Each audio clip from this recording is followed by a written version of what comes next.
আচ্ছা কনসে আল্লাহ বড় না মানুষ বড়? ধরো গাদা, তুই কার হাতে কার জোড়া দেশ? কোড়ায় আল্লাহ আর কোড়ায় মানুষ।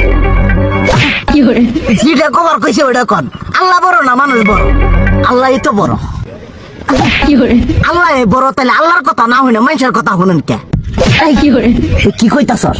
কি আর আল্লাহর কথা মানে না মানুষের কথা মানে? হ্যাঁ, কি আর মানুষের কথা শুনেন তাই না? আমনে যে ওইদিনকে ডায়াবেটিসের রোগ নিয়ে যে হাসপাতালে গেলেন, ডাক্তার আপনারা কত কিছু খাবার না করলো, সব কিছু না খাই এখন চলতেছেন। তাহলে আল্লাহ যে আপনারা কইছে যে হারাম খাবার না, সুদ খাবার না, কই আপনি তো কাম কাজ বাদ দিয়ে এলাকার মধ্যে টাকা পয়সা না গায়ে খালি ওইলে দিয়েই খান, নিজেরা টেও হালাল ভাবে কামাই করেন না। ওই সুদ তো না কয়টা টিয়া করে লাভ আহে, ওইলে দিয়ে দিয়ে চলেন আর পেটা বড় বানাইছেন। শুনেন একটা কথা কই, হারামের কোনোদিন আরাম নাই। হালাল পথে রুজি রোজগার করেন, প্রয়োজনে এড়া বেলা কম খায়েন, তাও শরীর পিণ্ড ভালো থাকবো, কোনো রোগ বেদও হবো না, আরামও পাবেন, আল্লাহও খুশি থাকবো। তুই আমার এইভাবে বুঝাবি আগে কইলি না কে?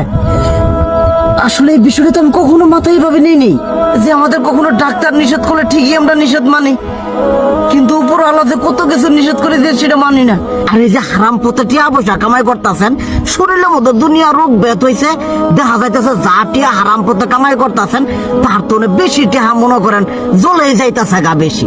আজকের পর থেকে আমি আর এই হারাম সুদ খামো না, আমি হালাল পথে চলবো, হালাল টাকা পয়সা ইনকাম করবো। এতে করে যদি একবেলা কমও খাইতে হয় তবুও খামো, তবু আমি আর এই হারাম পথে চলবো না। আচ্ছা ঠিক আছে।